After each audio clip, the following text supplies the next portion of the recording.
Welcome to Telugu రాజ్యం. నేను శరత్చంద్ర. ప్రస్తుతం మనతో పాటు కాంగ్రెస్ పార్టీ సీనియర్ నాయకులు తులసిరెడ్డి గారు ఉన్నారు. ఇటీవల దేశవ్యాప్తంగా లక్షలాది మంది విద్యార్థులను తీవ్రమైన శోకానికి గురి చేసిన నీట్ పరీక్ష రద్దు అంశంపైన తులసిరెడ్డి గారు మనతో మాట్లాడతారు. తులసిరెడ్డి గారు స్వాగతం. మనం చూసాం నిన్న 23 లక్షల మంది విద్యార్థులు ఎంతో ఆశతో, భవిష్యత్తు మీద ఎంతో ఆశతో రాసినటువంటి నీట్ పరీక్షను రద్దు చేయడాన్ని ఎట్లా చూడాలి? అంటే దీన్ని ప్రభుత్వ వైఫల్యంగా భావించాలా, బీజేపీ పాలిత రాష్ట్రం కేంద్రంగా ఈ పేపర్ లీకేజ్ వ్యవహారం చోటు చేసుకోవడాన్ని మనం ఎట్లా చూడాల్సి ఉంటుంది? ఇది ఖచ్చితంగా కేంద్రంలోని మోడీ ప్రభుత్వం యొక్క వైఫల్యానికి ఒక మచ్చు తునకగా దీన్ని భావించవచ్చు.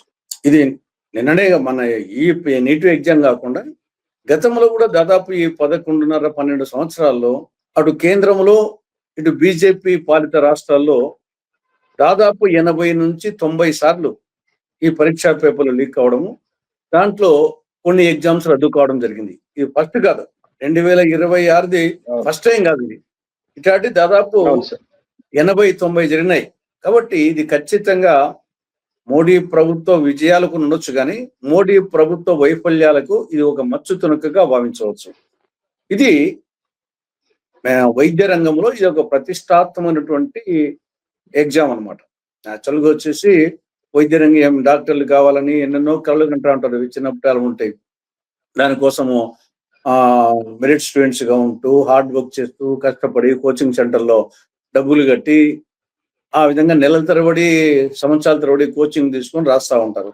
కాబట్టి అటువంటి వాళ్ళు దాదాపు 22 లక్షల పైచులకు వాళ్ళొక మానసిక క్షోభ, ఆ టెన్షన్ అనేది మెంటల్ టెన్షన్. జనరల్ గా మనం స్టూడెంట్ గా ఉన్నప్పుడు పరీక్ష అయిపోతే ఇంకా చాలరాపా అని ఒక ఫీలింగ్ లో ఉంటాం.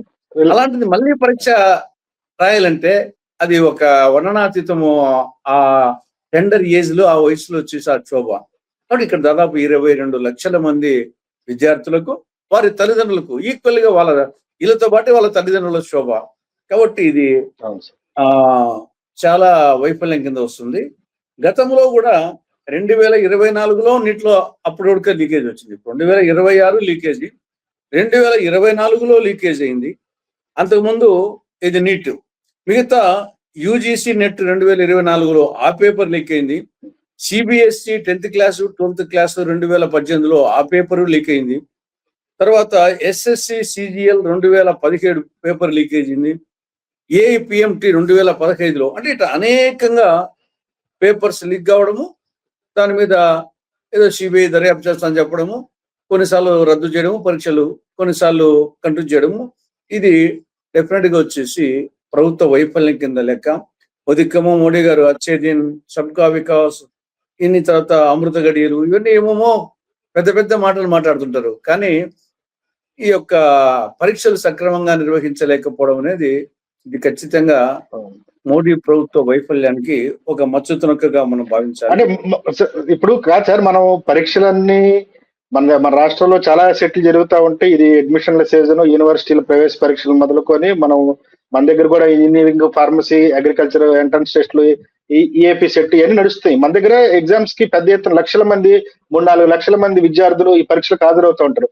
మనం ఆన్లైన్ లో ఈ పరీక్షలు నిర్వహిస్తూ ఉంటాము. ఎటువంటి ట్యాంపరింగ్ లేకుండా ఆన్లైన్ మోడ్ లో ఎవరికి ఏ ప్రశ్న పత్రం, ఏ క్వశ్చన్లు వస్తాయో తెలియకుండా అప్పటికప్పుడు సిస్టమ్ జనరేటెడ్ క్వశ్చనరీ వస్తుంది. కానీ నీటు ప్రవేశపెట్టినప్పటి నుంచి నీట్ ని దక్షిణాది రాష్ట్రాలు పెద్ద ఎత్తున వ్యతిరేకిస్తున్నాయి. వాటికి సంబంధించిన కోటాలో అన్యాయం జరుగుతుంది, వైద్య సీట్లో, ఎంబీబీఎస్ సీట్లు, అండర్ గ్రాడ్యుయేట్ సీట్లో అన్యాయం జరుగుతుందని ఓ పక్కన తమిళనాడు వంటి రాష్ట్రాలు తీవ్రంగా వ్యతిరేకిస్తూనే ఉన్నాయి. అయినా మొండిగా దేశం మొత్తానికి ఉమ్మడి పరీక్ష నిర్వహిస్తున్నాయి. ఆ పరీక్షను కూడా సమర్థవంతంగా నిర్వహించకపోవడాన్ని ఏమనాలి? అంటే ఒకటి, నీట్ కరెక్టా కాదా అనేది ఒక అంశం, కానీ పరీక్షలు సమర్థవంతంగా నిర్వహించాలి అనేది రెండో కారణం.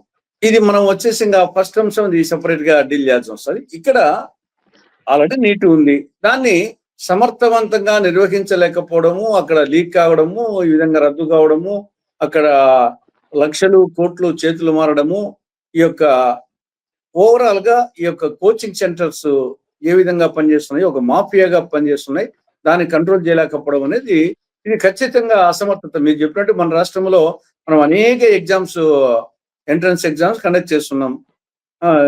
మనం చాలా పకడ్బందీగా కంటెస్ట్ మనం నిర్వహిస్తా ఉన్నట్టే. మనం ఆ ఎగ్జామ్స్ సంఖ్య చూసుకున్నా కానీ. కాబట్టి దాంతో కంపేర్ చేస్తే నీట్‌ను 22 లక్షల మంది దేశవ్యాప్తంగా. కాబట్టి దీన్ని ప్రభుత్వ వైఫల్యమే ఇది. డెఫినిట్‌గా కోచింగ్ సెంటర్స్‌లో వాళ్ళ అవినీతి ఉంటుంది. అవినీతి కాదనలేదు. అతడు ఎప్పుడూ స్వార్థపరుడు, దురాశపరుడు వాని ప్రయత్నాలు వాళ్ళు చేస్తారు. కానీ మన దగ్గర సరుకు ఉండాలి కదా! మన ప్రభుత్వం దగ్గర అవును. సమర్థత ఉంటే ఇవన్నీ జరగవు. ఇది అసమర్థతకు, చేతగానితనానికి, వైఫల్యానికి ఒక మచ్చుతునకగా భావించొచ్చు. కనీసం ఇప్పుడైనా సరే దీన్ని పకడ్బందీగా స్టడీ చేసి ఫ్యూచర్‌లో ఇటువంటి జరగకుండా చర్యలు తీసుకోవాల్సిన అవసరం ఉంది. ఇప్పుడు దర్యాప్తు జరుపుతున్నారు. ఆ దర్యాప్తులో తేలిన వాళ్ళ మీద ఓవైపు కఠిన శిక్షలు వేస్తూనే ఫుల్ ప్రూఫ్‌గా ఒకవేళ అవతలోళ్ళు ప్రయత్నం చేసినా గాని సాధ్యం కాని విధంగా సిస్టమ్‌ని మార్చాలా. సిస్టమ్ తయారు చేసుకోవాలా.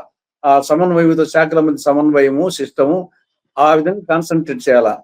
ఇప్పుడు అంటే పేపర్ లీకేజీ వ్యవహారంలో ఇప్పటివరకు జరిగిన అరెస్టుల్లో దినేష్ బివాల్ అనే అతను బీజేపీ యువ మోర్చా నాయకుడని గెహ్లాట్ గారు నిన్న ఆరోపణ చేశారు. ఇదంతా బీజేపీ కాన్స్పిరసీతోనే జరిగింది. అక్కడ రాజస్థాన్ లో గవర్నమెంట్ బీజేపీ ఉంది. వాళ్ళ అసమర్థత వల్ల ఇంతమంది దేశవ్యాప్తంగా దేశంలో ఉన్న ఇన్ని లక్షల మంది విద్యార్థులు మూల్యం చెల్లించుకుంటున్నారు అంటున్నారు. నిజంగా దీంట్లో పొలిటికల్ కాన్స్పిరసీ ఉండే అవకాశం ఉంటుందా? నేను ఆ కోణంలో ఆలోచించడం లేదు. స్వార్థపరులు అన్ని పార్టీల్లో ఉంటారు, అన్ని రాష్ట్రాల్లో ఉంటారు. కాబట్టి వాడు దానికి ప్రభుత్వం యొక్క చేతగానితనం, అసమర్థతగా మనం భావించాలి కానీ అది పార్టీ కోణంలో నేను ఉండొచ్చు. అతను ఒకవేళ చేసే ఆ వ్యక్తి బీజేపీ యువ మోర్చా అతను ఉండొచ్చు. కానీ దానికి పార్టీ కోణం కంటే కూడా ఇటువంటి వాళ్ళు స్వార్థపరులు అన్ని చోట్ల ఉంటారు, అన్ని పార్టీల్లో ఉంటారు. కాబట్టి దాన్ని పార్టీకి అంటగట్టేదానికంటే ప్రభుత్వం యొక్క కేంద్ర రాష్ట్ర ప్రభుత్వాల వైఫల్యాల కింద మనం తీసుకోవాలి.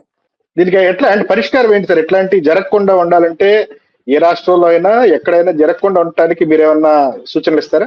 ఏమది సమర్థతే దాని ఇప్పుడు కొన్ని మన రాష్ట్రంలో చాలా పకడ్బందీగా కండక్ట్ చేస్తున్నారు. కాబట్టి వాళ్ళు స్టడీ చేయాలి. దీని మీద ఒక కమిటీ వేసి స్టడీ చేసి ఏ విధంగా చేస్తున్నారు, ఇంకా ఇంతకంటే బెటర్ గా వేరే రాష్ట్రాల్లో చేస్తున్నా కానీ వేరే దేశాల్లో చేస్తున్నా కానీ ఏ విధంగా చేస్తున్నారు స్టడీ చేయడము, దాంట్లో ఉన్న మంచి పాయింట్లు వచ్చేసి పట్టుకొని ఆ విధంగా అమల్లో పెట్టడము దీనికి పరిష్కారం అంతే. ఇంకది దాంట్లో వచ్చేసి ఏ స్థాయిలో కూడా అవినీతికి ఆస్కారం లేని విధంగా వాళ్ళు ప్రయత్నం చేసినా గానీ సాధ్యం కాని విధంగా ఫుల్ ప్రూఫ్ మెథడ్ కావాలి. అంటే ఈ ఎగ్జామ్స్ ఇట్లా క్వశ్చన్ పేపర్ లీకేజీ, ట్యాంపరింగ్, లేకపోతే ఎగ్జామ్స్ ని మ్యానిపులేట్ చేయటం, ఇటువంటి ఘటనల్లో ఆ కొద్ది సమయం, ఆ కొద్ది రోజులు హడావుడి జరుగుతుంది. ఆ కొద్ది రోజులు మీడియాలో ప్రముఖంగా వార్తలు వస్తాయి. ఆ తర్వాత